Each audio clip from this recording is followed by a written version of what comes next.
L'Ultimate se joue à 7 contre 7, dans sa version la plus répandue, sur gazon. Nous allons comprendre la tactique de base employée par les équipes dans le jeu. Pour aller vers la zone d'en-but adverse sans courir avec le disque en main, les joueurs qui attaquent, en blanc, se placent en ligne au centre du terrain. On appelle ce positionnement tactique le stack. Il permet de libérer un maximum d'espace à gauche et à droite en attirant les défenseurs vers le centre. La tactique défensive, elle, est indiquée par le défenseur qui presse le porteur du disque. Plutôt que d'essayer d'intercepter la passe, le défenseur ferme un côté, obligeant ainsi l'attaquant à lancer le disque de l'autre côté du terrain. On l'appelle le côté ouvert. Dans le stack, les défenseurs, en bleu, ne s'occupent plus que d'un seul côté du terrain.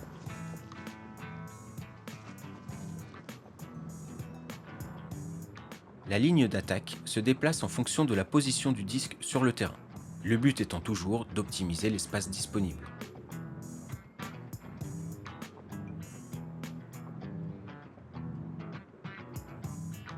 Pour demander le disque, le joueur fait un appel. Il doit faire la différence au sprint avec son vis-à-vis. S'il n'est pas servi par le passeur, il se replace dans le stack pour éviter de gêner les appels des autres attaquants. Comptez. Nous voyons ici un exemple d'action dans le côté ouvert. Le défenseur force l'équipe adverse à jouer de ce côté.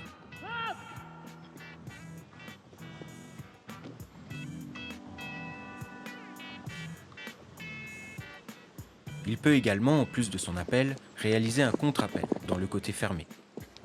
Il offre ainsi une deuxième solution au passeur, qui plus est dans le côté fermé, ce qui embarrassera forcément la défense. Nous allons maintenant voir un point marqué par les attaquants qui réussissent à passer par le côté fermé. On dit que les joueurs ont cassé la force. Comptez. 1, 2.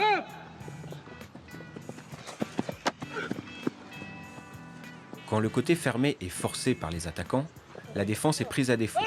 Le point est généralement marqué très rapidement.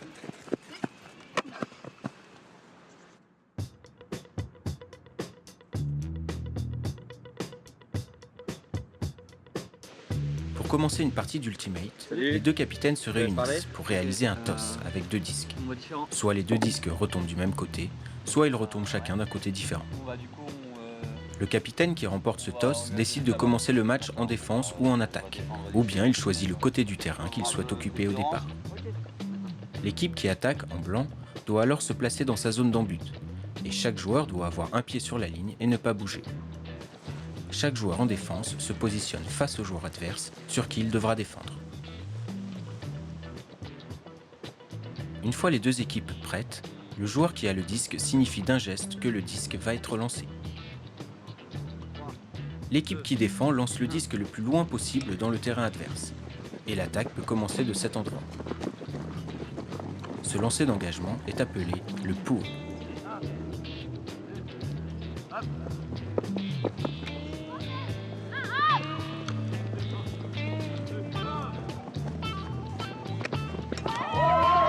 Lorsqu'une équipe a inscrit un point, elle doit rester dans la zone d'en-but où elle vient de marquer.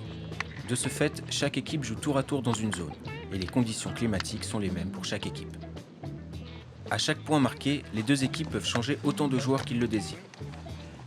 Tant qu'un point n'est pas marqué, il n'est pas autorisé de faire des remplacements, excepté en cas de blessure de l'un des joueurs.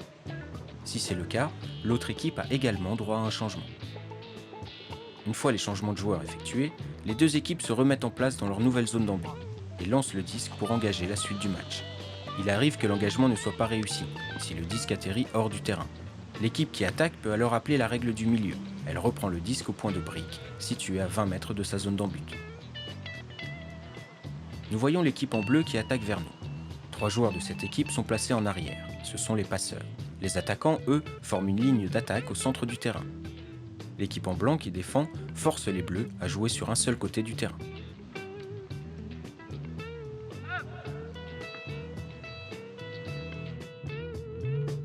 À la fin de chaque match, les deux équipes se réunissent en cercle. On l'appelle le huddle. Les deux capitaines reviennent sur le déroulement du match, mettant en avant les points positifs mais aussi négatifs qui devront être améliorés lors de leurs futures rencontres. Fidèles à l'esprit du jeu, les joueurs se rappellent ainsi qu'ils sont des partenaires de jeu avant d'être des adversaires. Merci pour cet excellent match, merci à tous, c'était vraiment sympa. Grosse intensité physique, des très beaux points, un engagement des deux équipes magnifique. Au niveau de l'esprit du jeu, c'était super. Merci à tous encore une fois et puis bon courage pour la suite. Merci.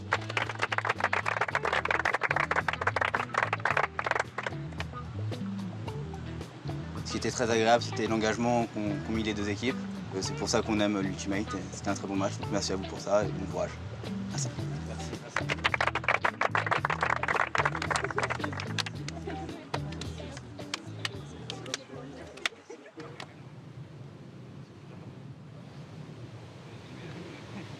Un, deux, trois, hop. Montez. Un. Hop. Pas de break, pas de break.